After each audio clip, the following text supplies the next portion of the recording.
mga magulang at mga kapatid sa pananampalatayang Islam. Alhamdulillah at purihin natin si Allah sapagkat tayo ay mga nilikha niyang mga sumasampalataya at naniniwala kay Allah.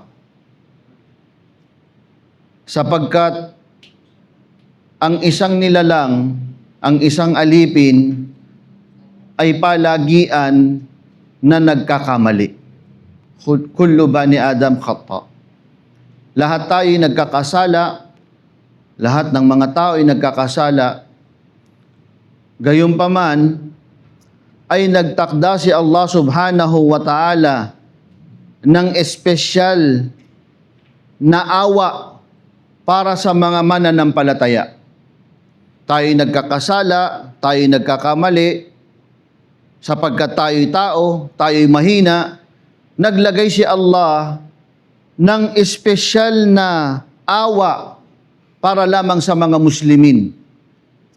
Itong awa na ito mula sa kanyang pangalan na Ar-Rahim. Mula sa kanyang pangalan na Ar-Rahim, may sipat ito, may katangian nito na isang uri ng rahma na espesyal para sa mga Muslim, na hindi makakatanggap nito ang anumang alipin ni Allah subhanahu wa ta'ala.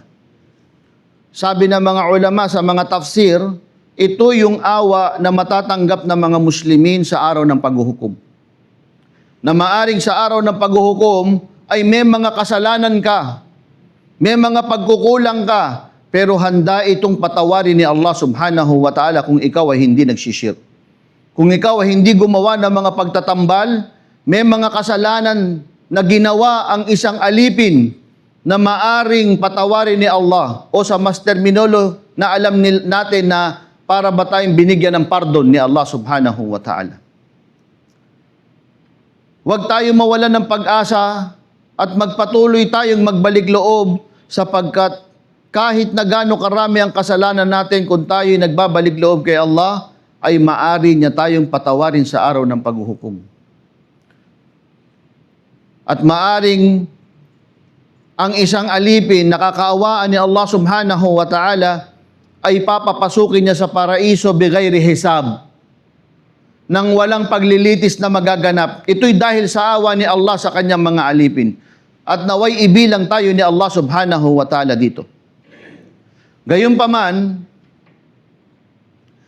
merong hadith ang Rasul sallallahu alaihi wasallam na mga uri ng tao na kapag tayo ay napabilang dito, ay hindi tayo magtataglay ng awa ni Allah subhanahu wa ta'ala sa araw ng paghuhukom. Ang mga tao na sinabi ng Rasul sallallahu alaihi wasallam, talatatun, la yukallimuhumullahu yawmul qiyamah, la yukallimuhumullahu yawmul qiyamah, wala yanduru ilayhim, wala yuzakkihim, walahum adabun alim. Ang sabi ni Allah, sabi ni Propeta Muhammad sallallahu alaihi wasallam, may tatlong uri daw anya ng tao sa unang hadith na la yukallimuhumullah, na hindi siya kakausapin ni Allah subhanahu wa ta'ala sa araw ng paghuhukom. Wala yanduru ilayhim, ni hindi siya titignan ni Allah subhanahu wa ta'ala. Wala yuzakkihim, at hindi siya dadalisayin ni Allah subhanahu wa ta'ala. Walahum adabun alim, at sa kanya ay masidhing parusa. Ang tafsir ng mga ulama na nagpapaliwanag ng hadith doon sa la yukallimuhumullah, na hindi siya kakausapin ni Allah subhanahu wa ta'ala, ibig sabihin hindi siya makakakuha ng awa ni Allah subhanahu wa ta'ala sa araw ng paghuhukom.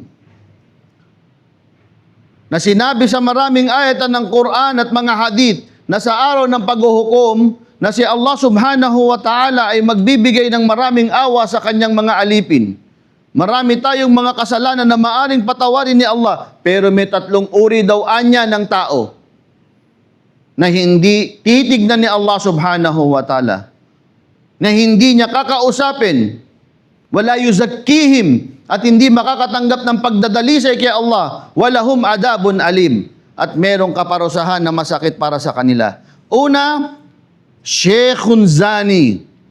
Ang una, sabi ni Propeta Muhammad sallallahu alaihi wasallam, ang mga senior o mga elders natin na nakakagawa pa ng zina. Zina. Mga matatanda, mga elders natin na nagzina. Anong sabi ng mga pagpapaliwanag ng hadith? Na ang isang tao na dumating sa katandaan, bumababa ang pagnanasa. Ang iba na dumating sa katandaan ay meron ng mga asawa, meron ng anak, meron ng apo, nagkaroon na ng wisdom sa kanilang pagtanda. Pero sa kabila nito ay nakapagzina pa sila, nakiapid pa sila. Ang sabi ng Rasul sallallahu alaihi wasallam, ibinibilang ito sa mga hindi titignan ni Allah subhanahu wa ta'ala at hindi niya dadalisayin sa araw ng paghuhukom. Sheikhul Zani, ang isang matanda na nagzizina. Pangalawa, wa malikun kadab. Malikun kadab, ito yung leader na sinungaling. Marami yan sa panahon natin ngayon. Leader na sinungaling. Wa iyadan billah. Magpakupkup tayo kay Allah subhanahu wa ta'ala. Ang sabi ng mga mufassir ng hadith, paano magsisinungaling ang isang leader? Nasa yun na lahat ng kapangyarihan. Ang pagsisinungaling daw niya kasi ay tanda ng kahinaan. Ikiyas na lang natin o similitude na lang natin sa mga bata. Minsan kapag natatakot yan, pag merong nagawang kasalanan, ikaw ba kumuha? Magsisinungaling yan. Bakit? Tanda ng takot. Yung mga ganon, napapardon yun. Pero kapag leader ka, may sakop ka na malaking mga tao, namumuno ka at nagsisinungaling ka, hindi tanda ng kahinaan at takot, bagkus tanda ito ng pagiging kurap. Tanda ito ng pagiging masama sa iyong mga nasasakupan.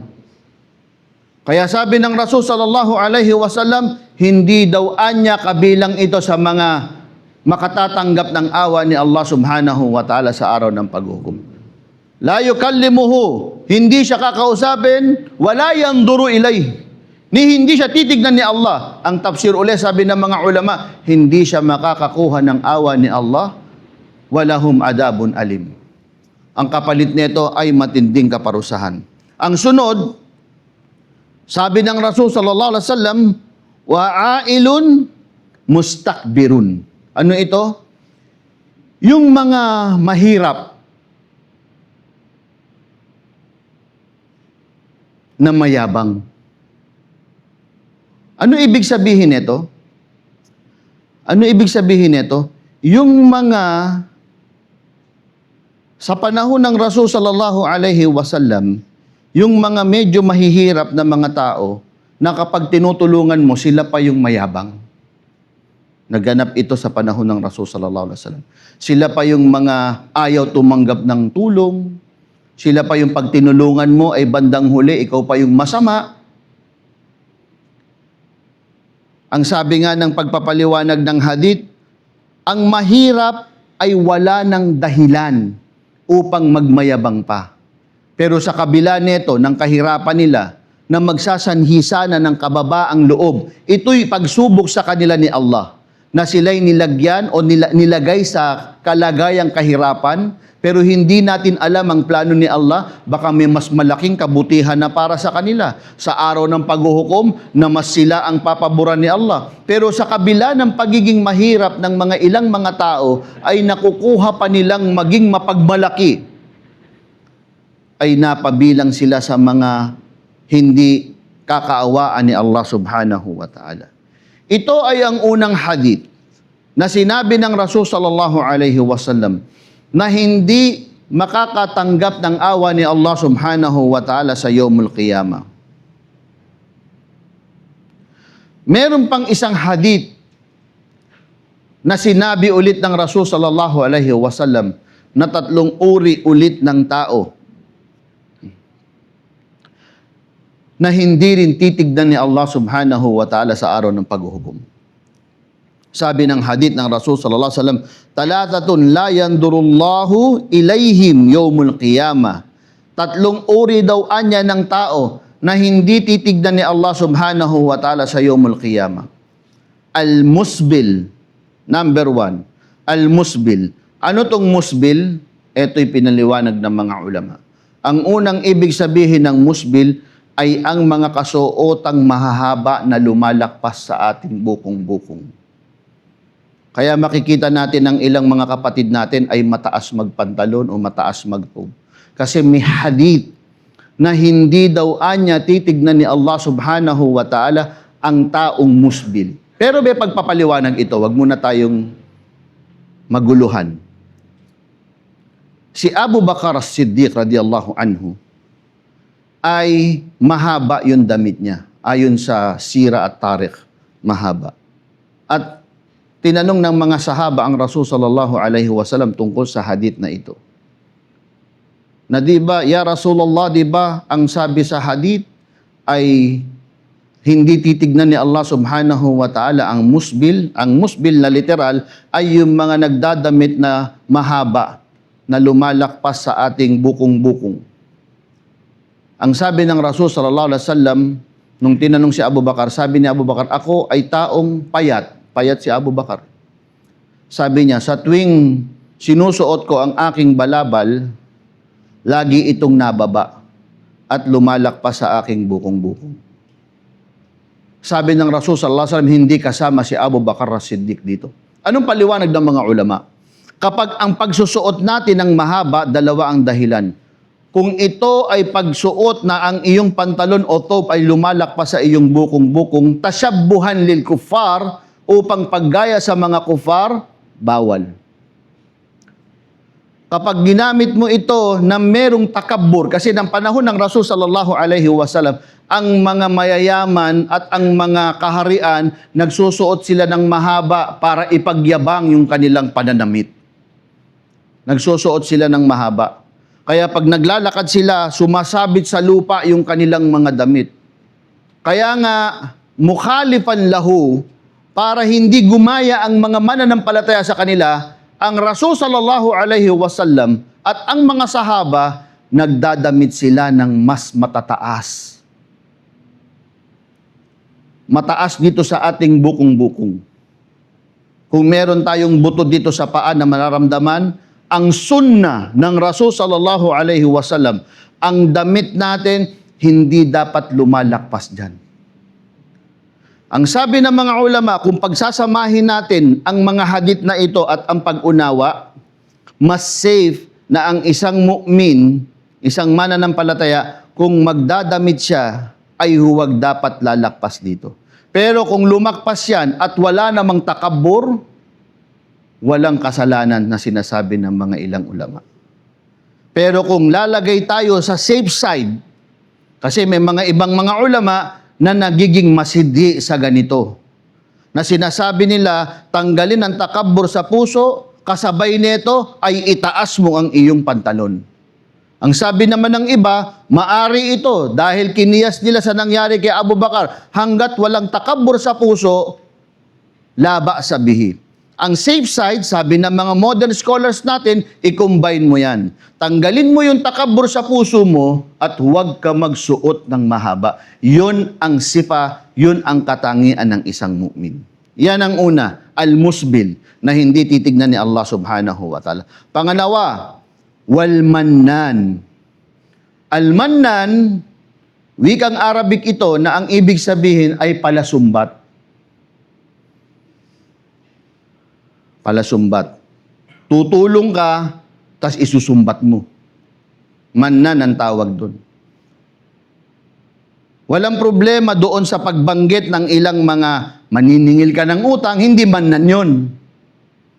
Naniningil ka eh. Pero yung nagbigay ka, tapos susumbatan mo, kundi dahil sa akin, hindi ka nakapagtapos. Kundi dahil sa akin, wala ka dapat ganyan. Ako, yan ang mannan. Nagbigay ka, tas sinusumbat ng sinusumbat mo, mannan. Pero isang beses lang, may umutang sa'yo, pinaalala mo, hindi mannan yun. Pero kung ugali mo na, bigay ka dito, bigay doon, pagkatapos ay manunumbat ka sa mga tao, para bang nararamdaman mo yung superiority mo, kapag minamaliit mo yung tao, mannan ang tawag doon.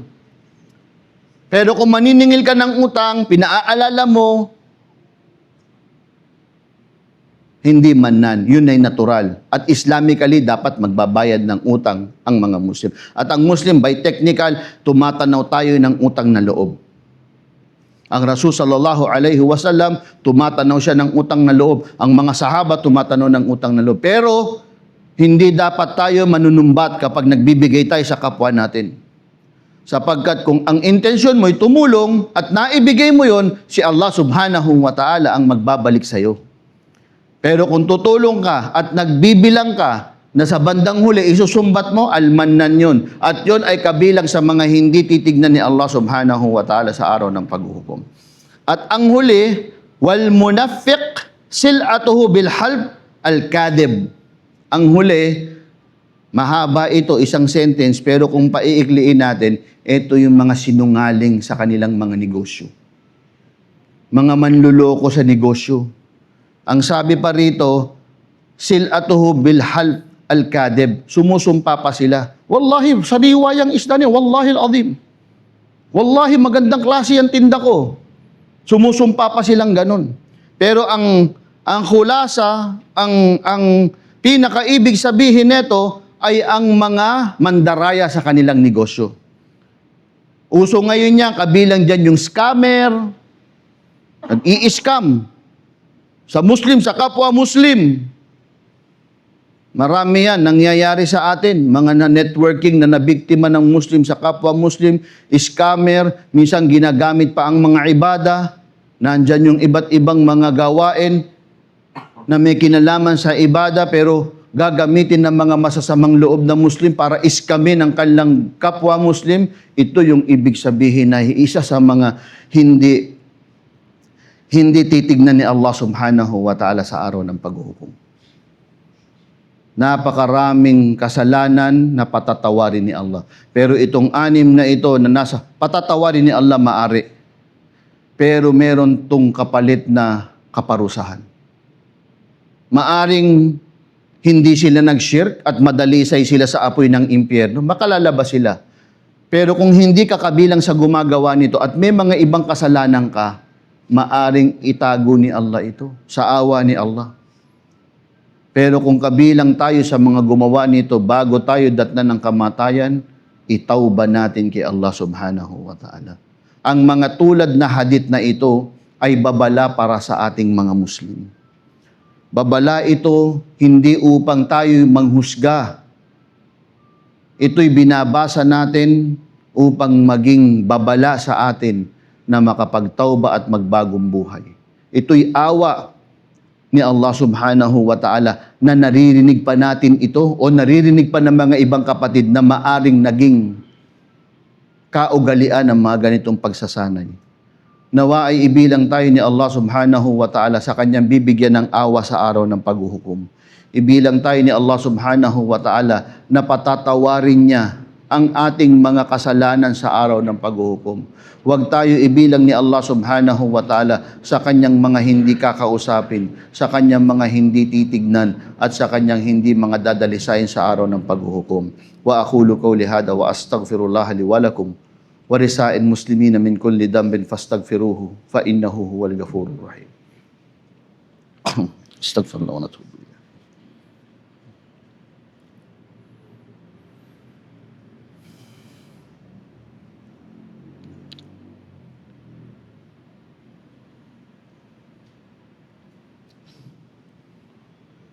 Bismillahirrahmanirrahim. Alhamdulillahi wa bihi nasta'in fi umuri dunya wad din. Wa sallallahu ala nabiyina Muhammadin wa ala alihi wa sahbihi ajma'in. Ang lahat ng papuri ay para lamang kay Allah subhanahu wa ta'ala. Sa Kanya tayo humihiling ng ating mga pangangailangan sa mga usaping pangrelihiyon at usaping pandunya. At sumakanya nawa kay Propeta Muhammad sallallahu alaihi wasallam ang pagpapala at pagpugay at sa lahat ng mga Muslim na sumunod sa Kanya hanggang sa pagsapit ng araw ng paghuhukom. Ang parusang hindi titignan ni Allah subhanahu wa ta'ala ay hindi maliit na bagay. Ito ay tanda ng ganap ng pagtalikod o pagkawala ng awa sa Kanya. Ang sabi sa hadith na tayo'y mapagkakaitan ng paningin ni Allah subhanahu wa ta'ala sa araw ng paghuhukom. Pagkakaitan tayo na tayo kausapin ni Allah subhanahu wa ta'ala, ay ito'y malaking tanda ng pagtalikod sa ating ng awa ni Allah subhanahu wa ta'ala. Sinabi ni Ibnul Qayyim rahimahullah sa pagkakasalin sa Tagalog, ang kasalanang may kayabangan ay mas mapanganib kaysa sa kasalanang may pagsisisi. Ang sabi nga ng mga ilang mga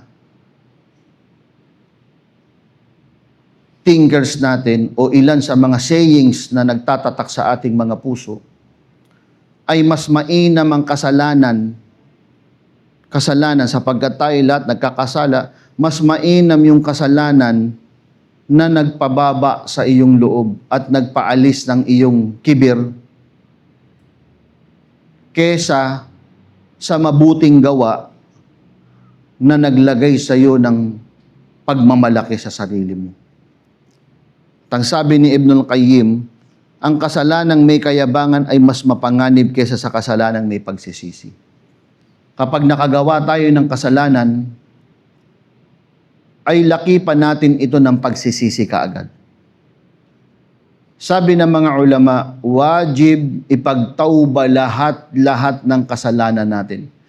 Kahit na pa tayo'y umaasa kay Allah subhanahu wa ta'ala na tayo'y kakaawaan niya sa araw ng paghuhukom, ganun pa man ay obligasyon natin bilang isang alipin ni Allah na habang nabubuhay pa ay hasib anfusina.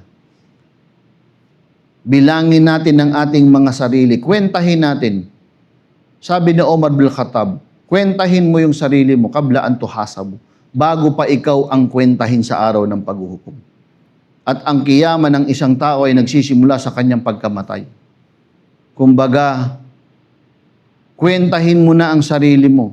Tignan mo ang sarili mo kung mas mabigat ba ang timbangan mo ng kabutihan o ng kasalanan. Bago pa dumating na titimbangin ka na ng totoo at titignan na ang dami ng kasalanan mo sa kabutihan mo. Mas mainam na araw-araw, sa tuwing matatapos ang araw, tanungin natin ang sarili natin, mas marami ba akong ginawang kabutihan ngayon at pagsunod sa Islam? O mas marami kong ginawang paglabag? Araw-araw, kwentahin natin ang ating mga sarili. At dyan magkakaroon tayo ng panatag na kung araw-araw natapos ko yung 5 beses na sala, alhamdulillah. O may nagawa kong kasalanan, astaghfirullah, bago ka matulog, humingi ka ng tawad kay Allah sa huling sala mo sa gabi. Matitimbang mo, yung palang magawa mo yung 5 beses na sala ay isang malaking bagay na para bumaba ang mga kasalanan mo. Sapagkat sabi ng Rasul sallallahu alaihi wasallam, ang similitude ng 5 beses na sala ay para kang may bati sa tabi ng bahay mo. Na kung 5 beses ka naliligo, ay meron pa bang tsansa na ikaw ay dumumi?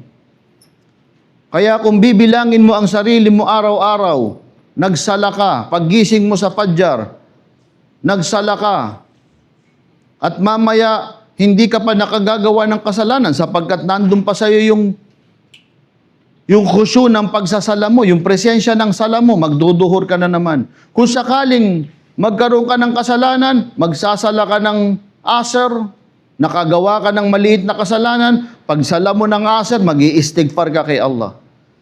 Kaya matatapos ang araw, insya-Allah, nababawasan ng kasalanan at nahihingi natin ng tawad kay Allah at tumitimbang ang ating mabuting gawain.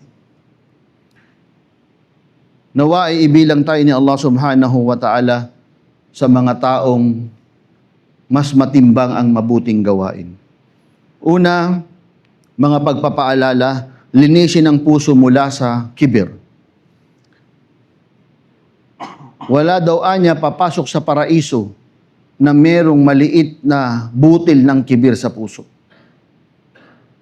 Kibir, mababaw ang kayabangan, mas malalim ang ibig sabihin ng kibir, pagmamalaki. Linisin natin ang ating mga puso dito. Tanggapin ang katotohanan kahit masakit.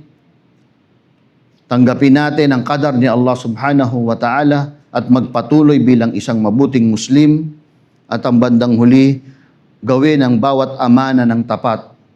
Gawin natin ang amana sa atin ni Allah ang amana natin dito sa dunya, amana natin sa kapwa natin nilikha, amana natin sa ating pamilya, amana natin sa ating trabaho. Kapag sipa, katangian ng isang Muslim na ginagampanan niya ang kanyang amana, ay tunay nga na bibigyan siya ng tagumpay ni Allah subhanahu wa ta'ala. Mga magulang at mga kapatid sa pananampalatayang Islam, nawa ay palagian tayong paalalahanan ni Allah subhanahu wa ta'ala. Ang mga pagsubok na dumarating sa atin, ito'y mga pagpapaalala. At ibilang natin ang mga sarili natin sa magiging matatag, na manatiling Muslim at sumasampalataya hanggang sa pagdating ng araw ng paghuhukom.